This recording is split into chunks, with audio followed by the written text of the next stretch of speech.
I never thought I'd be the one writing something like this.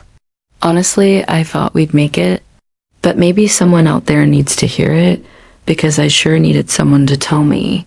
Back when everything started falling apart, we were together for over a year, and it wasn't fake.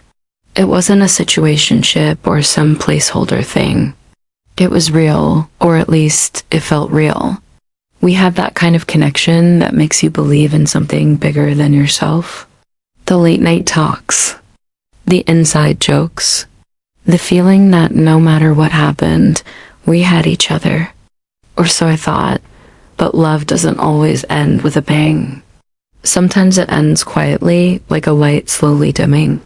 And before you even realize you're in the dark, you've been living there for weeks. It started with the little things. The delayed replies, the lack of enthusiasm when we'd talk, the emotional distance that crept in like a shadow. It wasn't obvious at first. In fact, it was so subtle I started questioning myself instead. Was I doing something wrong? Was I becoming too much? Or worse, not enough? My gut kept whispering though, and it knew something I didn't want to admit. There was someone else. Not necessarily in the way you'd expect. Not physically, not officially, but emotionally. Oh, she was already halfway out the door. Already handing pieces of herself to someone else. While seeing just how much I'd be willing to bleed to keep her attention. She broke up with me once before, and I reacted exactly how she wanted. I chased her. Apologized for things that weren't mine. To apologize for, I begged. She came back, but the second time was different. This time, she didn't even call. She sent a text. Hey, I've been thinking about our relationship and I see more negatives than positives. Let me know when we can meet up so I can explain to you why I'm ending this. That was it. No warmth, no softness. Just a calculated exit, one that made it sound like I was a problem she needed to solve. And you know what I said? Thanks for everything. I truly do wish you the best. That was the last thing I ever said to her.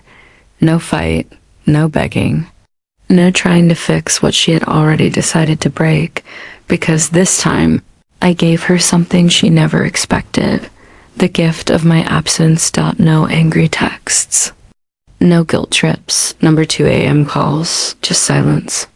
A clean, quiet goodbye. And then I vanished from her world like I was never in it. Even though we both knew I was at first, she played it cool. The usual moves, new selfies, drinks with friends, laughing a little louder on social media, flirting with the idea of someone new. But then the unraveling began. 20-8 reach outs. 15 missed calls, messages like, can we talk? I'm a mess. You're so nonchalant. Please, I'm begging you. I know you want nothing to do with me, but I really need to talk to you. I need to explain. I'm not giving up on you. I even started therapy. You were a big reason for that. Please. But not once, not once, did she say the one thing I needed to hear. I betrayed you. I'm sorry. Because it was never about fixing what she broke. It was about easing her own guilt. She wasn't trying to heal me. She was trying to see if I'd help her feel okay about what she did. ID, single quotes, T. Instead, I let the silence answer every question she tried to avoid asking, and that silence grew louder for her. I could tell. The cracks started to show online. The energy shifted. She even changed her profile photo.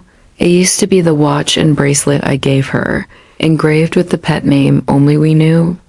Then suddenly, it was just a generic selfie. Like pretending I never mattered would make her feel better about what she did. But she knew. And I knew that she was just trying to outrun the echo of her own choices. Meanwhile, I stayed quiet. Not because I wasn't hurting. God, I felt all of it. The grief, the anger, the disbelief.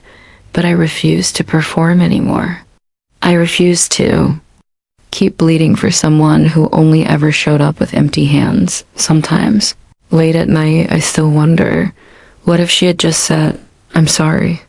I hurt you. I betrayed your trust." That's all it would have taken to make me acknowledge her, not to come back. Not to rekindle anything, just to acknowledge, but she never did. And that's where I left her, not in hatred, not in bitterness, but in silence, the kind that forces you to sit with the very truth you tried to run from. So no, this isn't a story about revenge or heartbreak. It's about reclaiming your power, about knowing when to stop explaining yourself to someone who already decided not to listen. It's about choosing peace over chaos. And sometimes the loudest closure is saying nothing at all.